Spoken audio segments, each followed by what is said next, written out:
Uh, Hello. Sorry I haven't uploaded in a while. It's just been hard to find somewhere to record without sounds overlapping and laying on top that I don't want there. Um, I suppose it happens, but it's preferable when it doesn't. So, I should be able to get some knocked out today. One or two chapters probably will be good, but yeah, you'll have something to look forward to for the next few days. Um, Without further ado, I suppose we should get into How to Survive a Summoning by Durndal. Chapter 1. Yandere's, Gifts, and Nurse Uniforms.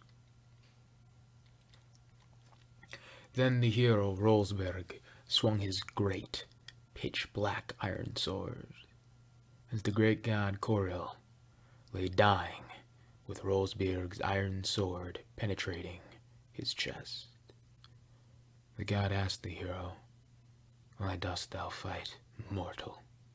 Your life is naught but fleeting in front of us, so why do you struggle in vain?"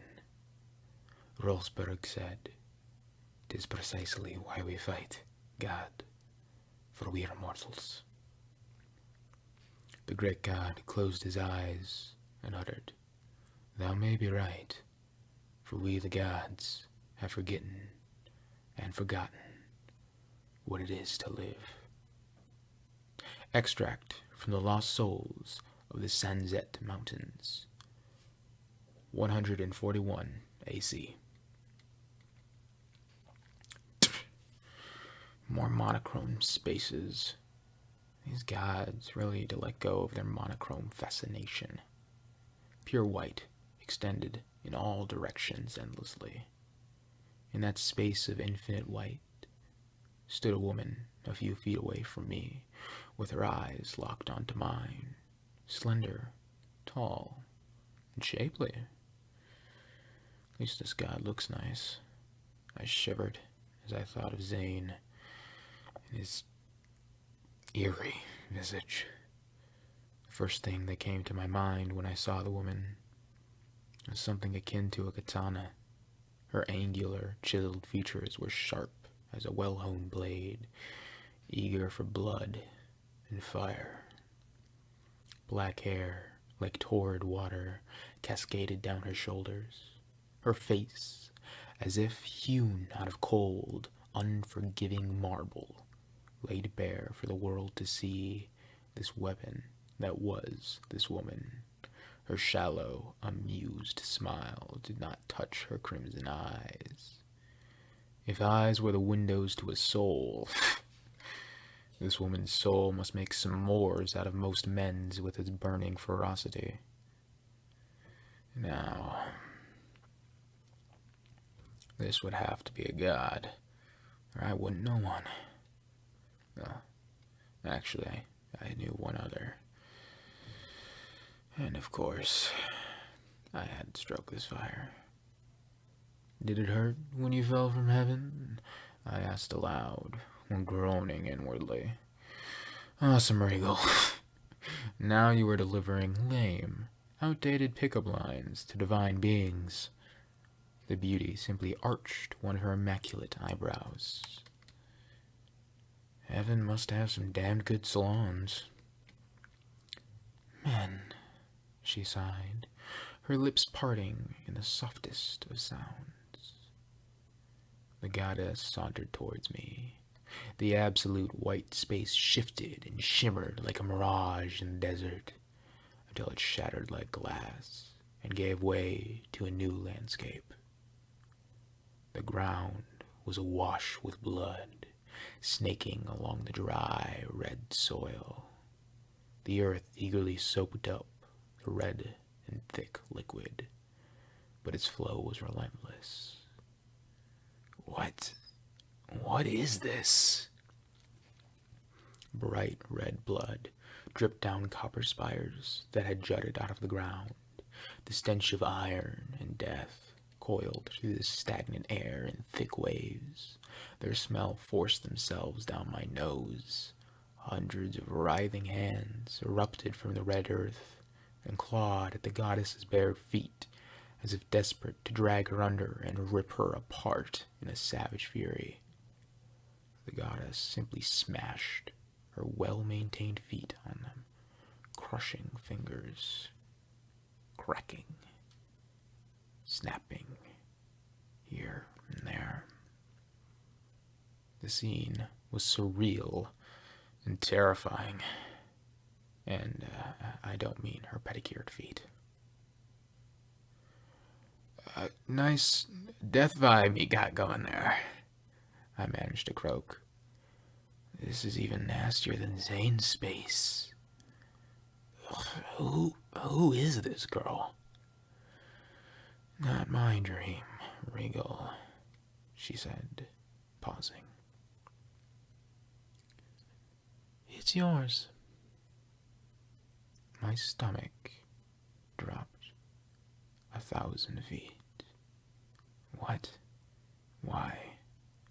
The ends of my fingers went cold. This twisted, brutal landscape. This is mine. This is my dreamscape. An inadvertent chuckle bubbled out of my throat. After all that has happened today. Oh, no wonder. So what does Zane want with me? And who are you? I inquired, noticing her black ballroom gown with shimmering snake-like head patterns. Yeah, definitely Zane related. A languid smile spread across her face. How do you know? She asked, letting herself fall into a twisted metal chair that had conjured itself up magically. The green and black attire and the terrible chair. I shrugged. In short, terrible aesthetic. Good sense for a god. I can see why he chose you, mortal, sneered the goddess. I am Astra, retainer of Lord Zane, and your appointed Farseeth. The green and black are the house color of Lord Zane. All of us who serve him must wear his house colors. So, even your launder... I couldn't help myself. I had to retort. This must be something like those fantastical stories, right? I will dock your pay for sexual harassment, she hissed venomously. You don't pay me, I interjected, helpfully. Nothing serious will happen, right? No bad things happen in those novels. And you can quit any time you like, she said with a mocking smile. Way to rub it in, lady. At any rate, I am your Farseeth, which means I am your liaison between Lord Zane and the Covenant. On occasion, I might even help you understand the world. The frustrating woman continued smugly. I want to punch her face. So you're my personal Navi 1, a tutorial. I sighed. Yeah, definitely like a game. Yes, Regal. I'm your Farseeth. She seemed annoyed. Maybe she sucked at Zelda. You talk too much. If you listen more and talk less, you might survive this world. However, people like you die so easily. She flipped her hands, checking her nails. I don't expect much of you. She must be a hit at the parties. But this means this is just a game-like world. My previous misgivings and terror cooled. Yeah, I can dig this. She spoke on in her best fantasy story narrator impression. The immortals of this world grew bored of millennia of creation and destruction. Civilizations of people came and went. The gods got tired of their games mortals, replaying the same story over and over. Terrible innuendo drove the gods and the immortals to wars and wanton destruction among themselves and creation itself. A god's war is also a war of his people. So this resulted in a widespread loss of lives. The creation itself was in danger. Someone should have just given these gods the internet. Drilling the fuck out of each other was definitely better than having planet-wide destroying war. Mortals, who were mere followers of the gods, rose up in revolt against them. Amidst oceans of blood and forests of bones, gods and demons fell in battle. Mortals, pitiful as they were, managed to tame and turn the sides of war through immeasurable sacrifices. Needless to say, the gods were horrified.